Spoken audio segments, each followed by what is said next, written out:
Ndabaramukije bene data nkunda amahoro y'umwami wacu Yesu Kristo abane namwe mwese aho muri hose. Muri kumwe na Françoise Habunayo, subiye guha icubahiro Imana kuko isubiye kutwemerera kugira ngo tuganire ku ijambo ryayo. Reka dusenge. Ndagushimiye mwami Yesu kubw'uyu mwanya uduhaye. Ndagushimiye ko uvyemeye kugira ngo twongere kubonana na bene data tuvugane ijambo ryawe. Yesu ndakwinginze ngo umfashe gushikiriza iki washize ku mutima wanje. Savye ngo ushoboze kandi ushoboze mwene data ariko arankurikira.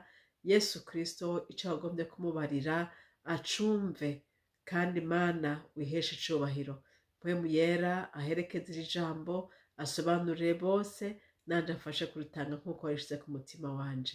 Ni mw'izina ryawe ryera Yesu Kristo ndabisavye, amen. Tugira dusangire ijambo ry'Imana riri mu gitabo ca Luka igice c'icumi n'icenda, turahera hariya ku murongo wa 11 n'amajambo tumenyereye canke twasomye. Akuba atari barasomye naho reka tuyasome. Umugani w'imina 10. Bakiriko barumva ivyo avyongerako umugani, kuko yari hafi y'i Yerusalemu, kandi kuko biyumvira yuko ubwami bw'Imana bugira buboneke uwo mwanya. Nuko aravuga ati, habaye umuganwa yagiye mu gihugu ca kure kwimikirwayo ngo aheze agaruke. Ahamagara 10 bo mu bishikira biwe, abaha imina 10. Arababarira ati, mucuruze gushitsa aho nzozira. Ariko abantu biwe baramwanka, bamukurikiza intumwa bati, uwo ntitugomba ko atuganza. Agarutse amaze kwimikwa, ahamagaza ba bishikira yasigaranye ya mahera ngo amenye inyungu umuntu wese yungutsemwo mu kuyacuruza. Uwa mbere arengutse aravuga ati, mwami, imina yawe yungutsemwo izindi mina 10. Aramubwira ati, wagize neza muntu wanje mwiza, ko wabaye umwizigirwa no kuri gito cane, nube umutware w'ibisagara 10. Wa kabiri arengutse aravuga ati, mwami, imina yawe yungutsemwo izindi mina 5. Uwo nawe aramubarira ati, nawe twara ibisagara 5. Uwundi arengutse aravuga ati, mwami, ngiyi imina yawe nayibitse itekeye mu kiremo, kuko nagutinye ko uri umuntu w'umuhambazi, utwara ivyo utahashize, wimbura ivyo utarimye. Aramubwira ati, ndagucira urubanza ku vyakuvuye mu kanwa, wa muntu wanje mubiwe, ko wari uzi yuko ndi umuntu w'umuhambazi, ntwara ivyo ntahashize, nimbura ivyo ntarimye. None se niki cakubujije guha abacuruza amahera yanje, nanje nagaruka nkayakwaka n'inyungu yayo? Abarira abahagazeho ati, nimumwake ya mina muyihe uwufise imina 10. Baramubwira bati, mwami, mbega ko afise 10? Ndababwire, uwufise wese azohabwa, ariko udafise azokwakwa n'ico yarafise. Ariko abo bansi banje batakunze ko ndabaganza, nimubazane hano mubicire imbere yanje. Mwama dufashe. N'aya majambo bene data nagomba ko tuganirako muri uyu mwanya dufise mutoya. Yesu Kristo yariko arasobanura. Murazi ko Yesu mu kwigisha kwiwe yakunda kwigishiriza mu migani. Rero naha yari uwundi mugani, yari parabole, yariko aravuga arabasobanurira ati nk'uko muvyumvise ngo yari umuganwa, yari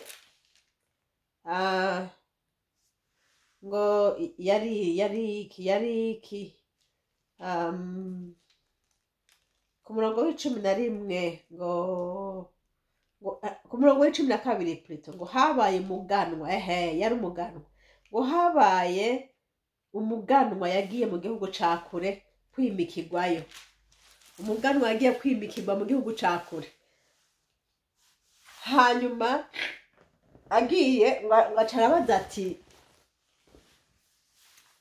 ngo abaza abishikira biwe ati nimuze. Ngo yahamagaye 10 muri bo, bari benshi, yaravye abishikira benshi, ngo ariko ahamagara 10 gusa muri bo, ngo aca baha imina 10 canke nge yabahaye amahera, sinzi valeur yayo uko yangana. Umwe wese amuha mina imwe, uwundi imwe, uko ari 10, ngo yabagabanirije muzazira 10. Ababwiye ati rero muzozicuruze gushikaho nzozira. Wewe yarasize atanze ordre, yarasize atanze ibyo bakora. Wewe yaziga ati ninagaruka nzoza kuraba ayo banyungukiye uko angana. Amaze kugenda, murumva ko yagiye ngo kwimikirwa ngo mu gihugu ca kure.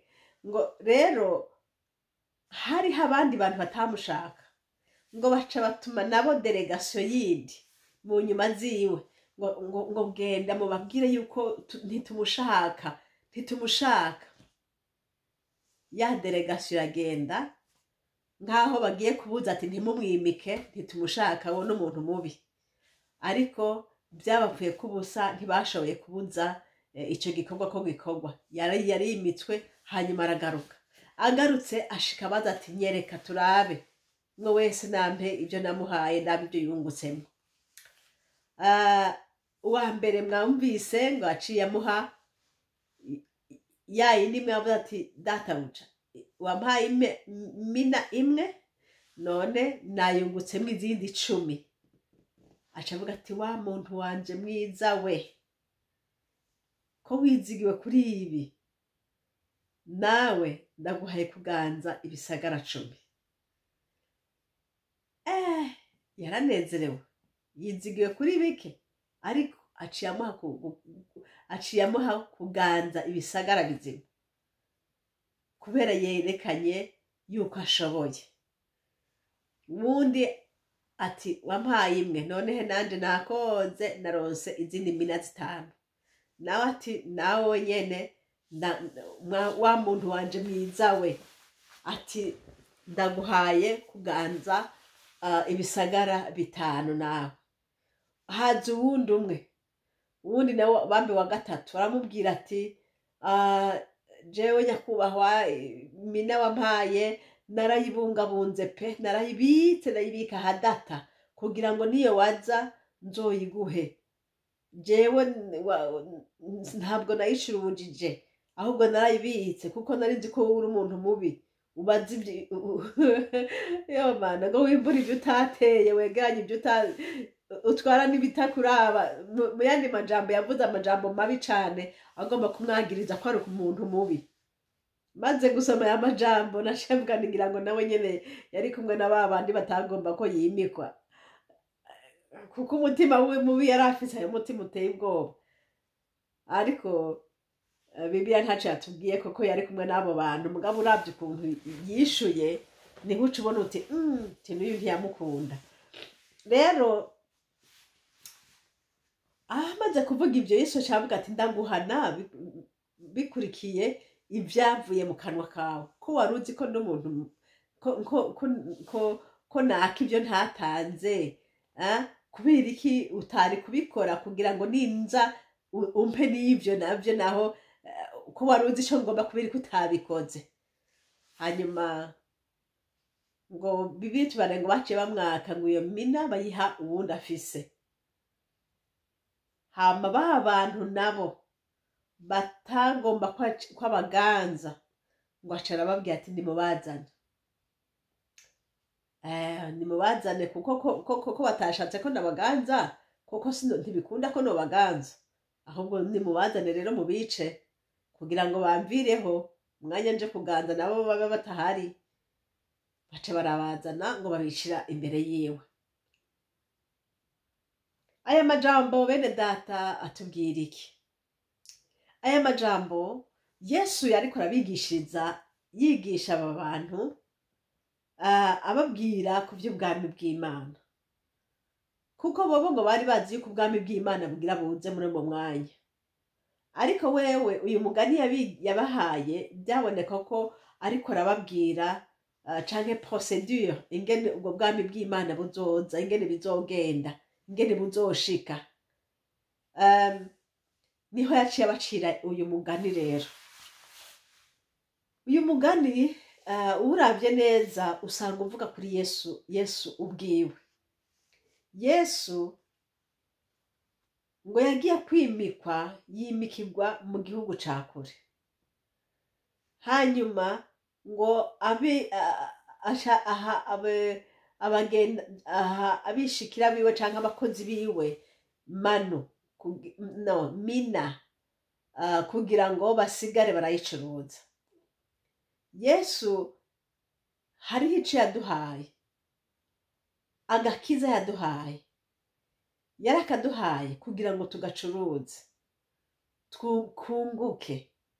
Agakiza yaduhaye ntiyaduhaye ngo tukabike tukanyegeza ahantu tugafunike kw'igisimbo. Oya, yavuze ati nimugende muhindure abandi, muvuge ubutumwa kw'isi yose, abantu mubahindure, mubigishe kwitondera ibyo nabageze. Aravuga ati mugende.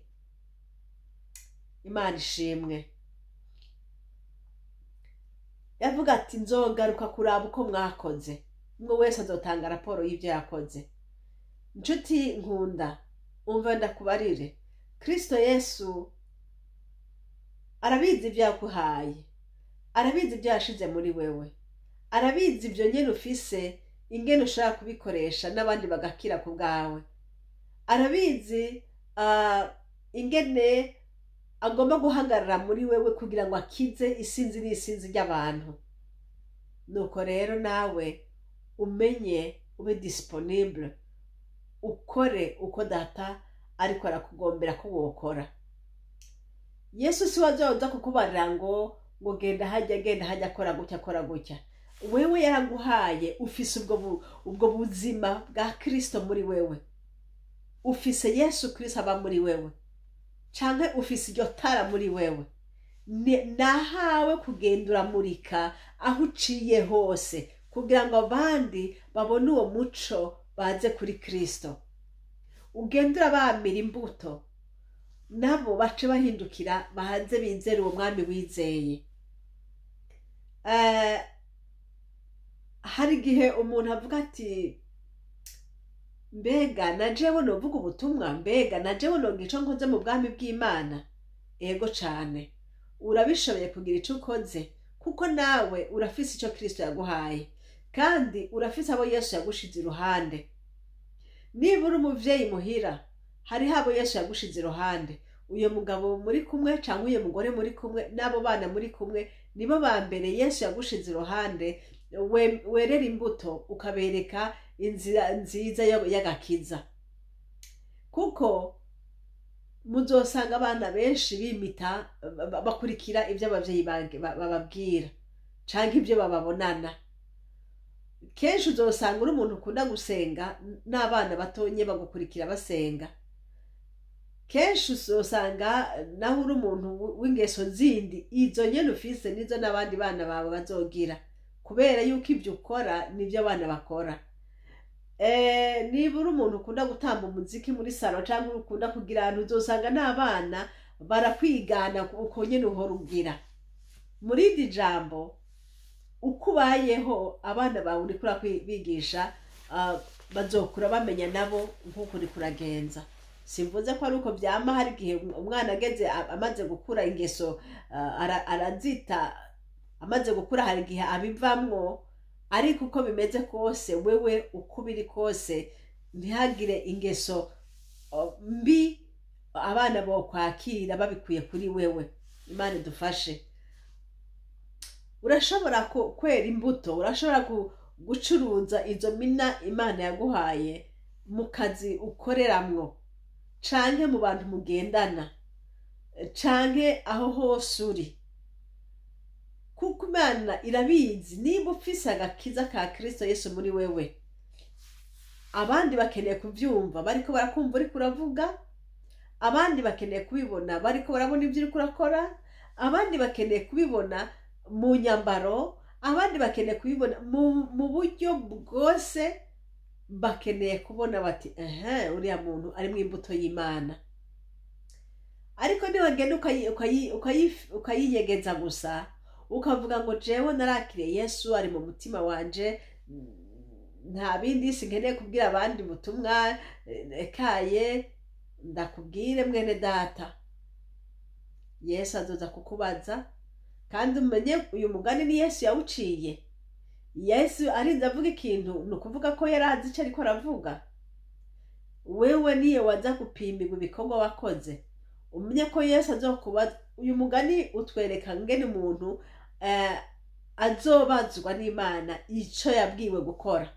Ico yabwiwe gukora urabiko mbega uragikoze. Aha yababwiye ngo bacuruze. Utacuruje akanyegeza akabika akamusubiza uko yayimuhaye, ntibyamunezereye, bashi bamwakaniye yari afise. Ariko mu bundi buryo tuvuge kunyegeza, tuvuge kunyegeza imina yawe canke kunyegeza agakiza Kristo yaguhaye, no kuvuga ngo mbega ukanyegeza gute? Ntibikunda ko ukanyegeza, kuko niba ukanyegeje koko ntakufise, kubera yuko niba ubwiye ahantu ukidegiza ntiwerekane uwo uri we, sinzi kuzoba sindabizi ko byoba bimeze. Mugabo uko uri, niba ufise Kristo muri wewe, abo mwicanye bazobibona, kuko ubuzima bwa Kristo buzogaragara mu mvugo zawe, buzogaragara ingene wishura abandi, buzogaragara uko witwara, buzogaragara. Imana tutabare rero. Hanyuma kuri aba bantu nabo ngo banse ko Kristo abaganza, hariho abantu base ko Kristo abaganza, baranka kumwizera, bavuga bati uyu ntabwo dushaka.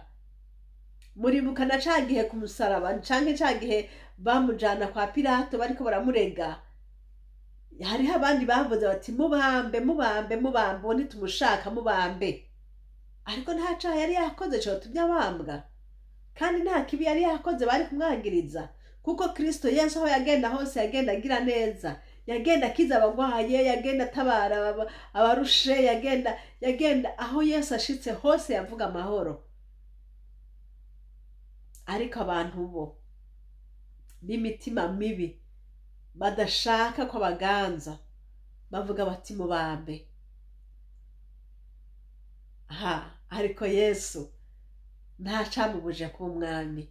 Yesu nta camubuje gushika ku ntego yagomba gushika yo gucungura abantu. Imana ishimwe. Kandi amaze kubacungura, abamwemeye ngo bacitse abana b'Imana. Haleluya. Abamwizeye bose bacitse abantu biwe. Ariko abamwase nabo, Bibiliya tubwira ngo bamwase, abatamwakiriye ngo nubo baramaze gutsindwa, kuko batizeye umwana w'Imana nzima. Imana idufashe. Hanyuma hari ubundi murongo nagomba turabe neza. Uriya murongo aho nyene twasomye ku murongo wa 27, Luka 19:27, ngo ariko abo bantu abo bansi banje batakunze ko ndabaganza, nimubazane hano mubicira imbere yanje. Abantu batakunze ko Kristo Yesu abaganza, abantu bavyanse bakavuga bati ubu ntitumushaka. Mwene data, ni koko waramwanze nawe ntazokuganza. Uzoca ugenda kwa Satani akwiganzire kuko ari we wemeye. Ariko hamwe wogire ngo amahirwe ukagira ubwenge ukavuga uti Yesu ndakwihaye ngwino unganze, Yesu ndaguhaye ubugingo bwanje ngwino ndagire, Yesu Kristo ndakwihaye n'umutima wanje wose ibyanje byose ndabikweguriye, ni wewe mwami nta wundi. Yesu araza mutima wawe kandi arakuganza. Ariko abatavyemeye, nshuti wa muri kurabwirwa ijambo ry'Imana ukanga, nshuti bama bariko barakuburira bakuburira, hariho umunsi utazokumva umuntu n'umwe ashaka kukwingingira kwihana. Hariho umunsi uzovuga uti pastor ari he nkihana. Hariho umunsi uzorondera bitagikunda, ukarondera umuntu ku telefone wo kwihana ko kabura, ukarondera umuntu yo kurongorera mu nzira y'Imana ukamubura. Kubera yuko igihe kizoba carenganye. Ariko uyu munsi ufise amahirwe. Izi saha turiko turavugana ufise amahirwe. Uyu munota turiko turavugana uracafise amahirwe. Kubera yuko biracakunda ko wihana. Uracumva ubutumwa bwiza kandi urafise umuntu wo kuvuga. Urafise ubwenge bwo kuvuga uti uyu munsi ndahisemwo. Byaha byawe ubite hasi. Kwa kutizera kwawe kurekure. Kuko nta bwenge ufise kurusha Imana. Naho wovuga ngo ibyaha byarakuryoheye ntibikujohera gusumba abandi bose. Abandi babibayemwo barabonye ko ari umunuko atamahoro arimwo nakabonge gusa n'amarira. Ariko wewe uvyihambira kugira ngo bigende gute? Uvyihambira kubera iki? Nta mahoro arimwo. Naho wo kwibaza ngo na mahoro, ariko Satani arazi ko ariko arakwimba, ariko arakwafonsa mu kinogo. Hindukira mugenzi, hindukira, garura ubwenge. Yesu nagutabara, agukura aho hantu uri, kuko uri ahantu hanyerera kandi ukaba utabibona, kuko hanugwa kenshi ukanka kumva, kuko ubwirwa kenshi ukaguma ugwamo ikizosi, kuko ubwirwa kenshi ukaguma wikomantaza umutima. Ariko si wewe, n'abadayimoni bakuboshe. Ese icompa ukuguruka amaso ukavuga uti Mana ntabara nkura aha hantu. Bivuge gusa, niba byarakunaniye vuga uti Yesu Kristo ntabara nkura aha hantu. Naragerageje n'ingufu zanje vyanse kandi baramana ariko ntivyinjira. Vuga uti Yesu ndakwinginze kubw'imbabazi zawe ndokora. Yesu ni umunyarukundo, ni umunyembabazi, aragutabara. Haleluya. Ngo aba bantu base ko ndabaganza nimubazane ngo mubicire imbere yanje. Ku bantu base kuganzwa na Yesu nta mahoro bafise, nta n'ubuzima bafise. Hari irindi jambo nk'iryo nyene dusanga mu Bikorinto ba mbere 16 ku murongo wa 22. Haravuga ngo nihangira umuntu adakunda umwami wacu arakavumwa. Maranata. Ngo nihangira umuntu adakunda umwami wacu arakavumwa. Umwami wacu ni wo kwizerwa, umwami wacu ni wo gukundwa. Nawe muhindukirire umuvumo utaragushikira, kuko n'ubundi n'urupfu rindiriye nta n'ikindi. Ariko uwo mwizera ucironka ubugingo. Imana niguhezagire. Yesu Kristo azoza gusuzuma ibyo yaduhaye gukora. Azoza gusuzuma ingene nakoresheje ibyo yampaye, ingene wakoresheje ibyo yaguhaye. Kandi azoduhemba bijanye nuko twakoze. Imana nishimwe. Yesu Kristo n'umwami. Yesu Kristo yaratsinze. Yesu Kristo azogaruka kandi nanone agira agaruke kujana bamwizeye. Aba bantu bari bazi ko ubwami bw'Imana bugira buzu ubwo nyene. Ariko yariko arabereka etape buzobanza gucamwo. Azogenda hama azogaruka. Haleluya. Azogaruka. Uyu munsi turindire ko agaruka. Yaragiye, yaradusigiye ako gakiza. Ubu turi muri ako gakiza. Ubu turi muri iyo periode yo gucuruza ibyo yadusigiye. Ariko agiraze kuraba, agira agaruke kuraba. Haleluya. kuraba ibyo wasigiye, kuraba ibyo yagusigiye, kuraba ingene ubikora, kandi ngo azoca duhemba. Mana ishimwe, dukorera umwami mwiza azoduhemba. Naho ucumukura, naho uruha mukozi w'Imana, wihangane. Haleluya. Reyise karabo, wihangane nshuti yanje, wihangane. Imvura muhura navyo, ibitutsi muhura navyo, ibyo byose muhura navyo, wihangane. Umwami wacu Yesu azoguhemba. Nturabe ngo baragutuka, nturabe ngo bimeze kuriya na kuriya, nturabe ngo wowe nta bicika, nta biki ufise. Humura, dufise Imana ifise umunzane mwiza. Imana ifise umunzane mwiza, izopima kandi izoguhemba. Wewe upfa gukora mu bwizigirwa, imbere y'Imana, wihanganira ibyo bikugerageza, wihanganira abo bagutuka, wihanganira ibyo bikurusha. Kristo Yesu araje ntatevye, araje ntatevye. Haleluya, araje ntatevye, kandi azoguhemba pe.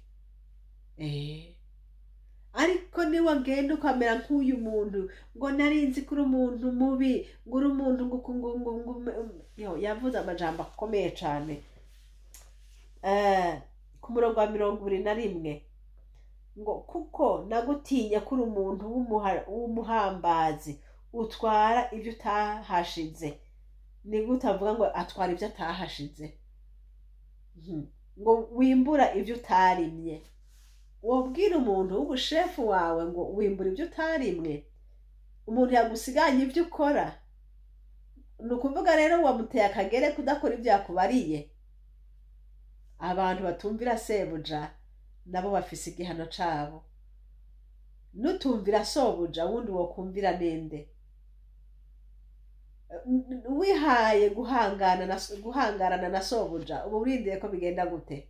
Ca bugufi mwene data, ca bugufi, kuko ngo abishira hejuru horazo bashira hasi. Abo bose batagendana guca bugufi, bagagendana ubwibone n'umudadarane bw'imitima yabo. Umwami ibyo ntabikangwa, kandi afise ububasha bwose. Afise ububasha bwose. Ico no kugira inama wa muntu we, ntugahangare kurwana n'Imana ko ntiwona yinesha. Ariko ico ukora, uce bugufi wihana.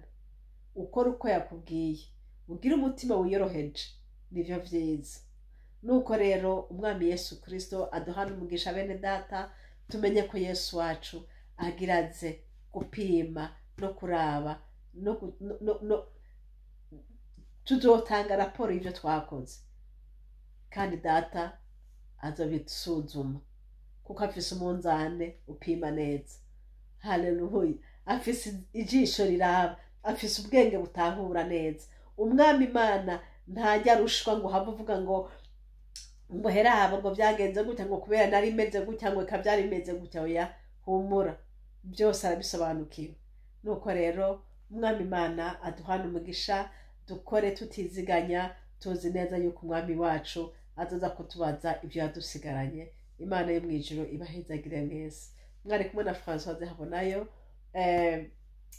Iyi shene tuvugira ko ni shene Habonayo, kandi nomero za telefone zanje ni +46 768 0065 46. Imana yo mwijuru iduhana umugisha namwe. Murakoze. Amen. Data ndagushimiye kuko ungiriye neza. Murakoze kubwira ijambo, ndasabye uriherekeze uwuryumva wese rimugirire ikimazi, ni mu izina ryawe ryera Kristo Yesu. Amen.